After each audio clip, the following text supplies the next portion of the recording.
Ratna, tiba-tiba saja dia merasa kehilangan uang sebesar Rp20.000.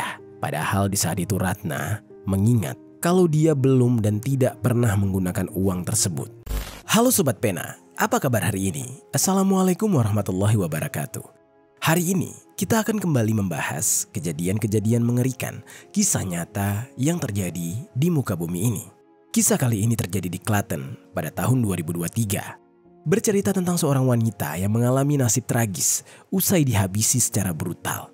Bukan hanya dihabisi saja, bahkan tubuhnya juga dipisah-pisahkan layaknya Lego menjadi beberapa bagian. Dan rupanya kebengisan ini dilakukan oleh seorang pria yang merupakan rekan kerjanya sendiri hanya karena masalah yang sepele, yang mana pria tersebut tidak terima dituduh mencuri uang yang hanya sebesar Rp20.000. Luar biasa. Benar-benar hal yang sangat keji. Bagaimana cerita selengkapnya tentang kasus yang satu ini? Langsung saja kita bahas di Kata Pena.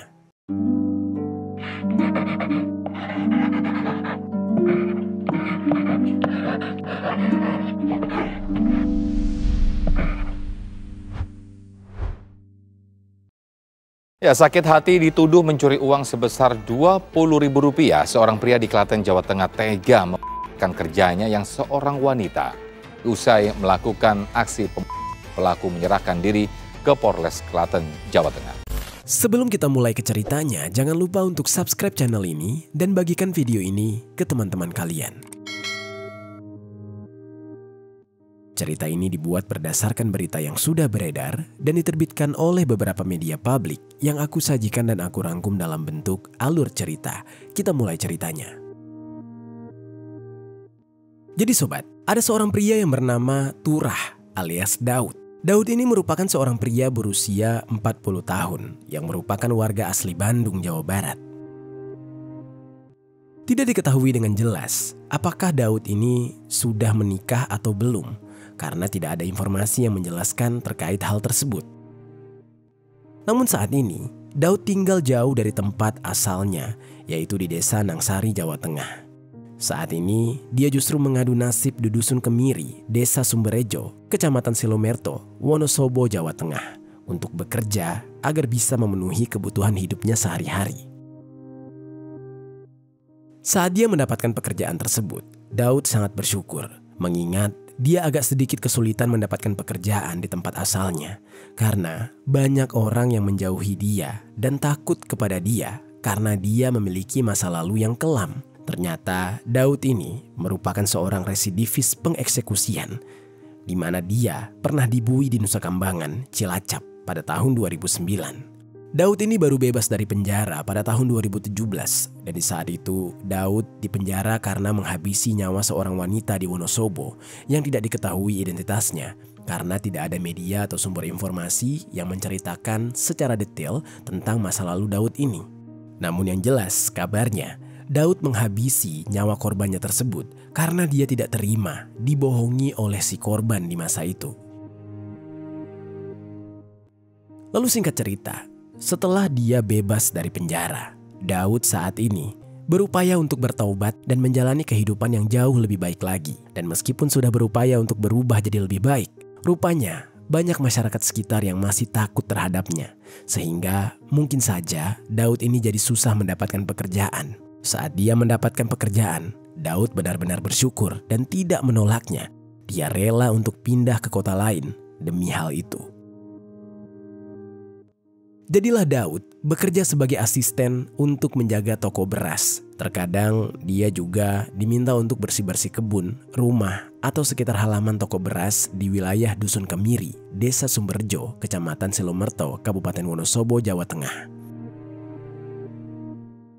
Sembari bekerja, Daud ini tinggal di rumah kontrakan milik seseorang yang berinisial M dan juga S, yang saat ini sedang tinggal di Bandung. Daud bekerja di sana juga belum lama. Dia baru genap 3 bulan berada di sana.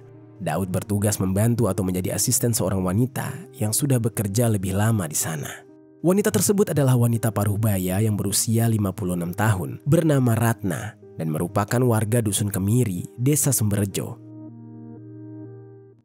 Selama bekerja, mereka berdua tinggal satu atap di kontrakan tersebut yang berada di Dusun Kemiri. Meski tinggal bersama, tidak ada hubungan apapun di antara mereka. Mereka hanya sebatas teman kerja. Malah selama bekerja sama di kontrakan tersebut, mereka berdua bisa dibilang saling berkomunikasi dengan baik, namun tidak terlalu intens atau bisa dikatakan tidak terlalu dekat. Entah mengingat perbedaan usia mereka atau justru Daud mungkin cukup segan dengan Ratna. Namun di sisi lain, Ratna ini melihat Daud sebenarnya agak sedikit was-was dan takut. Daud orangnya cukup pendiam, lalu terkadang terlihat temperamen. Hal tersebutlah yang membuat Ratna cukup menjaga jarak dari Daud. Namun sobat, rupanya sikap antara Daud dan Ratna yang tidak begitu dekat ini ternyata membuat mereka berdua malah jadi saling salah paham. Misalnya saja, jika ada pekerjaan yang dikerjakan oleh Daud yang menurut Ratna tidak benar atau melakukan kesalahan, maka Ratna akan menegurnya. Namun entah Daud yang salah mengartikan maksud dari Ratna, Daud terkadang jadi sensitif saat ditegur oleh Ratna. Dan karena alasan-alasan seperti itulah, Daud ini ternyata lama-lama mulai menyimpan rasa dendam kepada Ratna. Hingga pada suatu hari, Ratna tiba-tiba saja dia merasa kehilangan uang sebesar Rp20.000. Padahal di saat itu Ratna mengingat kalau dia belum dan tidak pernah menggunakan uang tersebut. Walaupun uangnya kecil, namun itu sangat berharga bagi Ratna. Dan Ratna pun bingung. Dia bertanya-tanya, lantas kemana hilangnya uang tersebut? Tidak mungkin uang itu hilang secara tiba-tiba, bukan? Di rumah tersebut hanya ada Ratna sendiri dan rekan kerjanya, yaitu Daud. Meski tidak diketahui apakah Ratna mempunyai bukti atau tidak, namun ternyata dia meyakini kalau uang tersebut sudah diambil oleh Daud. Dan Daud adalah pelaku satu-satunya yang mengambil uang sebesar Rp20.000 tersebut. Dengan prasangka yang buruk dan perasaan yang kesal, Ratna pun akhirnya mendatangi Daud. Dia menanyakan soal kemungkinan apakah Daud mengambil uangnya sebesar Rp20.000 tersebut. Kurang lebih Ratna berkata seperti ini.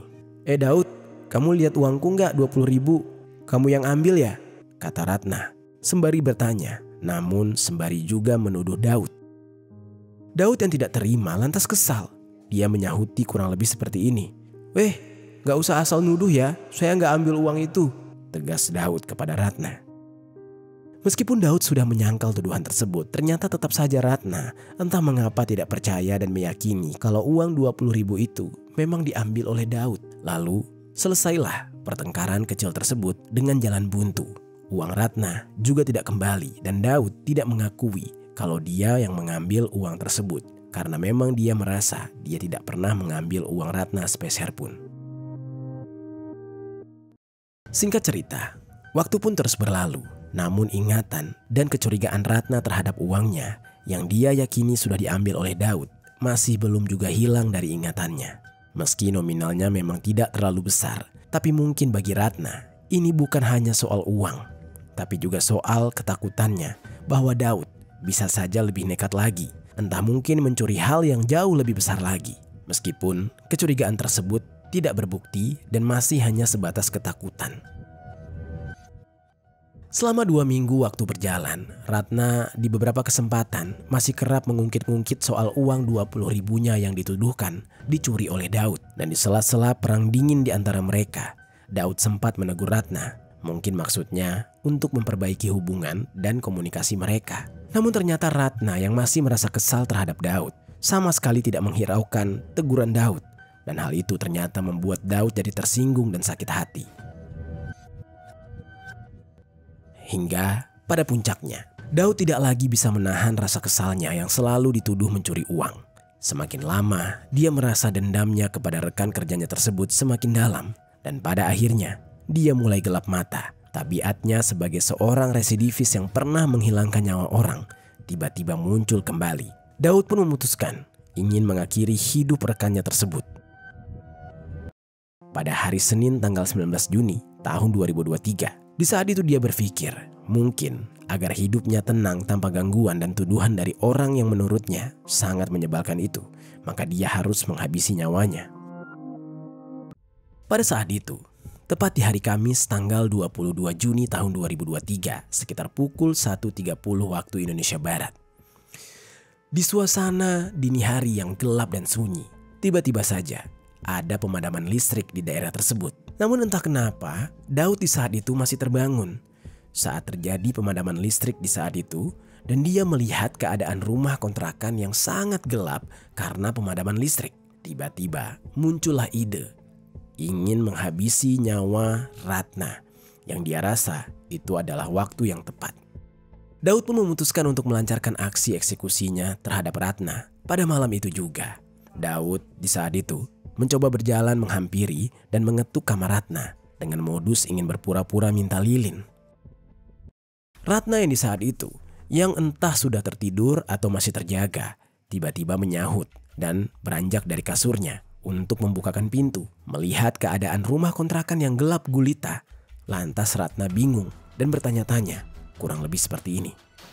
Ini gelap banget, kenapa? Mati lampu ya? Ucap Ratna. Meski dia sebenarnya tahu kalau memang keadaan desa sedang gelap gulita, ya pasti karena pemadaman listrik. Namun di saat itu dia hanya ingin berbasa-basi. Lantas Daud pun menjawab pertanyaan Ratna kurang lebih seperti ini. Iya nih, mati lampu mbak, punya lilin nggak? Kalau punya mau dong, ucapnya.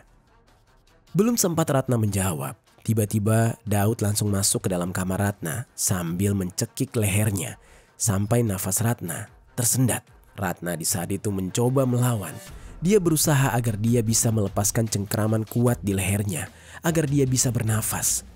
Namun tenaganya rupanya kalah dengan tenaga Daud yang terasa sangat kuat sebab diiringi oleh rasa dendam yang kian mendalam kepada Ratna. Di saat itu Daud benar-benar kesetanan. Sambil mencekik Ratna, Daud menggiring tubuhnya menuju ke tempat tidur dan sambil kembali mengeratkan cekikannya di leher Ratna. Lalu Daud kemudian membanting Ratna dengan kuat di atas tempat tidur tersebut. Sambil tetap mencekik, Daud yang masih belum puas lalu memberikan hantaman demi hantaman dengan tangan kosong sampai akhirnya Ratna yang sudah lanjut usia tersebut tidak bisa melawan, lantas lemas tidak berdaya di atas tempat tidurnya. Setelah Daud melihat Ratna yang tidak berdaya, rupanya sakit hati dan dendamnya masih belum terlampiaskan. Hingga pada akhirnya Daud memikirkan sebuah hal yang sangat keji dan bengis. Daud lantas keluar kamar dan pergi mengambil sebilah pisau yang dia ingat ada di meja depan. Yang biasanya pisau tersebut dia gunakan untuk membuka benang karung beras. Daud juga pergi ke gudang mengingat ada sebilah golok di gudang tersebut yang bisa dia gunakan. Biasanya golok itu selalu digunakan untuk potong rumput. Setelah sebilah pisau dan golok sudah berada di tangannya, Daud lantas berjalan dengan langkah yang penuh dendam kembali masuk ke dalam kamar Ratna. Di dalam kamar Ratna, Daud yang seperti kesetanan dengan bengisnya menghujamkan golok tersebut ke arah leher Ratna hingga kelapa Ratna terpisah dari leher. Cairan merah yang mengalir dari tubuh Ratna membanjiri seisi kamar. Ketika melihat tubuh Ratna dan kelapanya terpisah, Daud lantas menghembuskan nafasnya yang berat lalu kemudian tersenyum lega. Kali ini akhirnya Daud benar-benar merasa puas, dendamnya berhasil dia luapkan. Lalu setelah itu Daud mengambil kelapa Ratna dan lantas menyeretnya ke ruang tengah rumah kontrakan tersebut. Sementara tubuh Ratna dibiarkan di dalam kamar. Sambil menyeret kelapa Ratna, Daud benar-benar tersenyum puas dan di saat itu ketika dia sampai di ruang tengah, ditaruhlah kelapa tersebut di sana. Karena di sanalah dia sering mendapatkan olok-olokan dan tuduhan mencuri oleh Ratna. Jadi dia menjadikan ruangan tersebut sebagai tempat untuk kepuasan balas dendamnya. Setelah dia berhasil melakukan aksi kejinya, Daud yang tidak mau dicurigai kemudian memutuskan ingin melarikan diri. Dia di saat itu berpikir jika dia bisa melarikan diri ke Yogyakarta. Namun sebelum melarikan diri, Daud dengan tenangnya pergi ke kamarnya untuk berganti pakaian karena pakaian yang dia gunakan sebelumnya sudah dipenuhi dengan noda cairan merah. Daud kemudian juga mencuci tangannya yang penuh cairan merah sampai benar-benar bersih. Dia berusaha agar tidak ada noda dan bau anyir yang tersisa. Setelah memastikan tidak ada sisa dari kekejiannya di tubuhnya, Daud pun lantas meninggalkan rumah kontrakan. Dia meninggalkan tubuh Ratna tergeletak di sana dengan kondisi kelapa yang terpisah. Daud yang sudah puas dan senang setelah melampiaskan dendamnya itu langsung melarikan diri dengan melakukan perjalanan di sekitaran Klaten sampai ke Yogyakarta. Selama di dalam perjalanan, di saat itu dia sebenarnya sempat gelisah. Namun sampai pada akhirnya tibalah dia di Yogyakarta. Daud menghabiskan waktu sambil pelisiran atau jalan-jalan. Dia juga sempat mampir ke warung untuk membeli minum karena haus di tengah-tengah jalan. Namun sobat, entah rasa puasnya sudah berganti dengan penyesalan atau justru ada alasan lain. Tiba-tiba Daud berpikir ingin kembali ke Klaten lagi. Dan sampai pada akhirnya dia memutuskan untuk menyerahkan diri ke polisi. Di saat itu entah apa yang ada di pikirannya. Tapi yang jelas sebelum kasusnya ini ketahuan, dia sudah terlebih dahulu mengakui perbuatan kejinya kepada pihak kepolisian pada pukul 2.00. Daud yang di saat itu menyerahkan diri lantas langsung dibawa ke Polsek Klaten sekitar pukul 5.00 untuk penanganan kasus lebih lanjut. Kepada pihak kepolisian, Daud mengaku telah menghabisi rekan kerjanya itu dan membagi bagian tubuhnya menjadi beberapa bagian. Dan hal itu dia lakukan karena rasa sakit hati dan dendam. Bahkan yang paling menyakitkan adalah Ratna menuduh dia mencuri uang Rp20.000. Daud mengatakan kepada polisi bahwa tuduhan tersebut terjadi sejak beberapa waktu lalu, kurang lebih selama 2 mingguan. Sehingga membuat dia jadi dendam dan Daud lantas merencanakan aksi pengeksekusian kejam terhadap Ratna. Daud juga di saat itu mengatakan bahwa dia tidak bermaksud sampai membagi bagian tubuh Ratna. Dia hanya melakukannya agar merasa puas. Senjata tajam yang dia gunakan untuk membagi tubuh Ratna, bagian demi bagian, seperti sebilah pisau yang dia gunakan, itu biasanya memang digunakan untuk membuka benang karung beras. Dan golok yang dia gunakan juga sebenarnya selalu digunakan untuk memotong rumput dan biasanya memang disimpan di gudang. Namun meskipun begitu, Daud mengaku kepada polisi kalau dia puas setelah menghabisi nyawa Ratna. Daud beralasan rasa sakit hatinya telah terbayarkan. Mendengar keterangan dari Daud, pihak kepolisian lantas menuju tempat kejadian perkara, yaitu di rumah kontrakan yang ada di Dusun Kemiri. Polisi datang ke sana pada subuh hari sekitar jam 5. Saat didatangi, benar saja polisi menemukan bagian demi bagian dari tubuh Ratna yang sudah berlumuran cairan merah dan sangat amat mengenaskan. Saat itu, polisi langsung melakukan olah TKP dan mengevakuasi bagian demi bagian dari tubuh Ratna. Polisi juga mengamankan sejumlah barang bukti yang diantaranya berupa golok sepanjang 40 cm, pisau dapur sepanjang 20 cm, selai kaos warna biru, selimut warna biru. Polisi juga melakukan pemeriksaan terhadap kejiwaan Daud. Pihak kepolisian pun lantas mengabarkan kepada pihak keluarga Ratna mengenai anggota keluarga mereka yang telah meninggal dunia. Pihak keluarga Ratna yang mendengar kabar tersebut benar-benar terpukul dan syok. Mereka tidak kuasa menahan kesedihan dan mereka tidak terima kalau Ratna harus meninggal dunia secara mengenaskan seperti itu. Setelah melalui pemeriksaan dan dibersihkan, lalu disatukan kembali, kemudian jasad Ratna dikembalikan kepada pihak keluarga untuk dimakamkan secara layak. Kabar meninggalnya Ratna secara tidak wajar ini membuat warga menjadi geger. Mereka ikut berduka dan mengutuk perbuatan dari Daud. Dan di sisi lain, pihak kepolisian menemukan fakta bahwa Daud ternyata merupakan seorang residivis yang sudah pernah menghabisi nyawa seseorang pada tahun 2009. Dan lagi-lagi, ternyata Daud masih belum berubah. Atas perbuatan kejinya terhadap Ratna, Daud harus kembali di penjara. Dia terancam dengan pasal 340 KUHP, subsidiar pasal 338 KUHP dengan ancaman hukuman. Itu dia sobat, kisah dari Daud yang menghabisi nyawa Ratna hanya karena masalah sepele, dituduh mengambil uang sebesar Rp20.000. Apa pelajaran yang bisa kita ambil dari kisah ini?